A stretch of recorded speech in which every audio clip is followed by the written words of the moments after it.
One of the wonderful things about Boris effects is that when you have them on your system, it unleashes creative possibilities and makes things very quick and very easy to do. So you can see from this timeline that we've got something shot on video, and we wanted to create the old film look, and it was actually very simple to create something that looks old film. He's even got the timing sorted out. Let me just quickly play this through for you.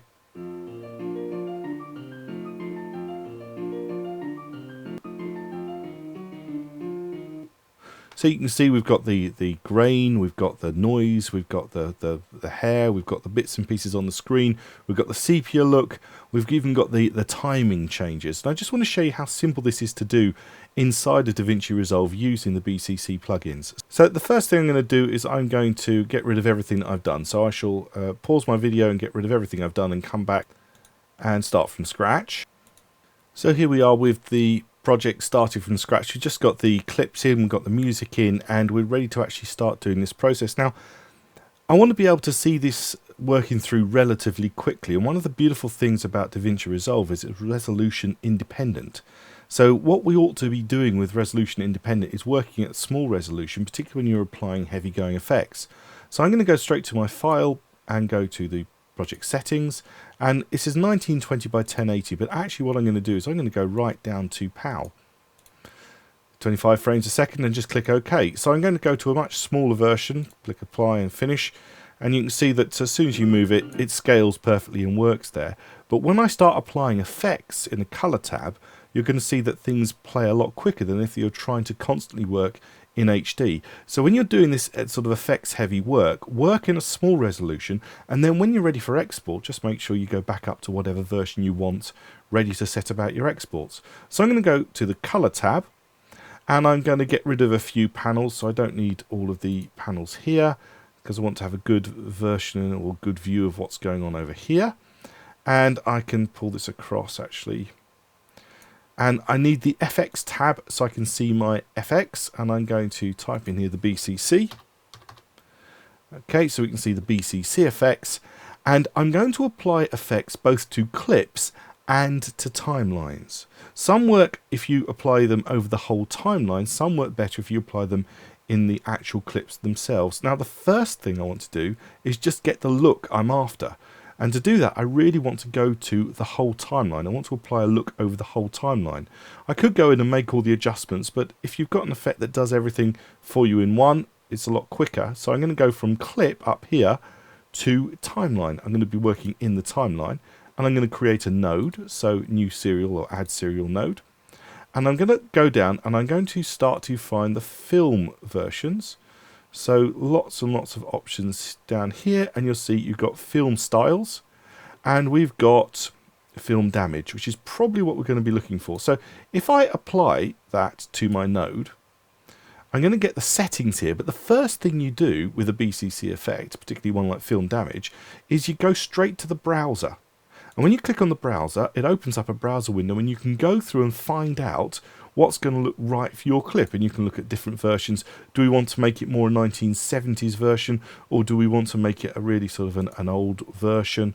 What are we looking for in the sort of the look we're going for? Possibly sort of aging badly. I don't know. Let's go with something like that. But if we want to make it really old-fashioned, maybe we want to go for something just like that one. So let's do the sepia version anyway as an example, so make it really old film. And all you need to do is click apply. And that's going to apply that to the whole timeline. Now, of course, being that this is DaVinci Resolve, we actually want the whole thing to be able to play through. And you'll find that if I click play, it does play back of a sort. And you can see it's wobbling like crazy. Now, what we might want to do is actually set up smart rendering. Now, to set up smart rendering, you can go to your playback menu. And then at the bottom, you've got the render cache.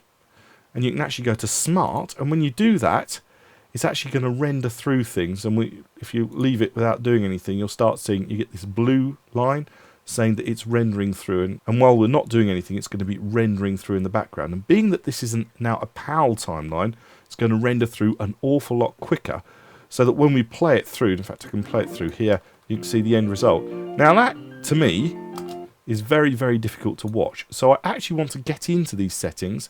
Notice, by the way, I've gone between the two panels and it's gone back to clip. So you need to be a little bit careful. I need to stay on timeline. Stay in here, look at these settings, and what I want to take out is the colours I'm okay with, the flicker I'm okay with, but I'm not okay with the shake. So I'm actually going to take the shake out. I don't really want any shake at all. So I take all the shake out, and then I'll need to re-render having made that change. But even so, it'll still play, and I can see the flicker. I can see all the different items that are going on. Actually, let's just turn off let's mute the audio on here. And you can actually see, again, that's gone back to clip, and I'm still working in timeline here. And you can sort of get an idea for how it's playing through and how it's going to look. Okay, that's going to do all the things we want from an old film look. That's great. So we've done the first thing. The second thing we might want to do, actually on the timeline, is possibly put a vignette around the whole thing. So if we think about adding another node, sometimes you can make multiple adjustments on a single node, but you can't have more than one OFX, more than one effects on a single node. So we do need to add nodes, add a serial node, Alt-S on a Windows machine. And what we're looking for is BCC vignette. So if I do Vig, there you go, you can see you've got BCC vignette, and I can put that on there. And again, the first thing you need to do is go to the FX browser, and then you've got all the different options you've got for vignettes. And to be honest with you, I'm just going to stick with the standard one we've got at the moment. Just go with default and click default and click OK, or click apply. So you've got a standard vignette, and of course that's going to be over the whole timeline because we're in the timeline tab. So that's two effects, but the other effect when you come to old film is sort of posterizing time. Now what I mean by that is that the frame rates are very different from modern frame rates, and when they play back, they tend to play back in a very jerky fashion. So what we could do is we could add posterizing time. However, if you try to add it to the timeline, if I go to nodes, add serial node, and I look for, in my search, I'm going to go BCC, and I'm going to start typing posterize, P-O-S-T. You see I've got BCC posterize, which is just a sort of a stylistic look, but posterized time is what we're looking for. I'm going to stick on that node, and I'm going to go for one of the presets. There is again a browser, but the browser doesn't prove to be tremendously helpful in this particular instance, as we don't see an awful lot of difference. If we push play, we don't actually see any difference. So I'm going to choose the standard 8 frame anyway, and click apply. So that's now theoretically posterized time. However, if we look at the rendering through, we see it's beginning to render through. Give it a minute to render through. So I'm going to pause while it renders through, and we'll actually have a look and see if that's worked. I'll be back with you in just a second. So that's rendered. So if I click play from the beginning, you can see that that really hasn't posterized time at all. So you can't apply the posterized time across a whole timeline. So I'm actually going to go back to the color page. I'm going to go back to the timeline, and I'm actually going to delete that particular node altogether. And now I'm going to choose that clip, and I'm going to go from timeline now to clip. And on that clip, I'm going to add posterized time. When I add posterized time to that, I can then go down, and I know now I'm just going to choose that 8 frame preset. Okay, so that's now been applied to that clip. Notice this has now gone red. That means that it is rendering through, and once it's rendered through, it will go to blue. So we'll just give it a moment to render through, or smart cache through. If you actually want to see, no, that's played through. So if you were to play that first clip,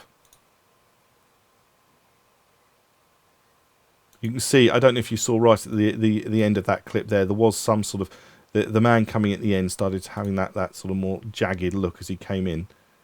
Okay, so what we can do is say, yeah, that looks like it's going to work. Select that clip, then select the node, and Control-C, Command-C, copy, and then simply paste it to all the others.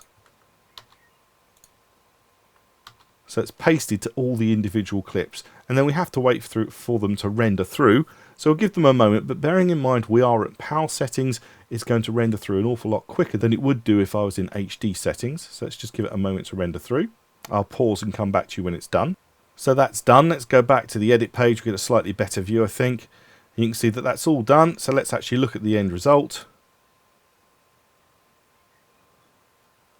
And you can see you've got that old film look that we're actually after, and of course you would then add the music in if you actually wanted it. Push the home key, stick the speaker back on, hit spacebar to play, And then we've kind of got the old film versions that we're looking at, all very simply done through the BCC OFX from Boris Continuum. And if you want to hide the effects viewer, you can click hide it. If you want to bring in the other panels, you can click those back in. And then take it back to how you were at the beginning. Now at this stage, if I think I'm finished and I'm ready to move forward, I might say, right, now I want to go back, because as I say, it's resolution independent. I can go back to File, Project Settings, and I can change it back from PAL if I want, back up to HD 1920 by 1080. It'll need to render through, but I can also export it from there without having to watch it through. I've done all my work at a low setting, got great playback, and then put it back to the high setting when I'm finally ready to go and export. I hope you found this tutorial useful. My name's Andrew Devis. Thanks for watching.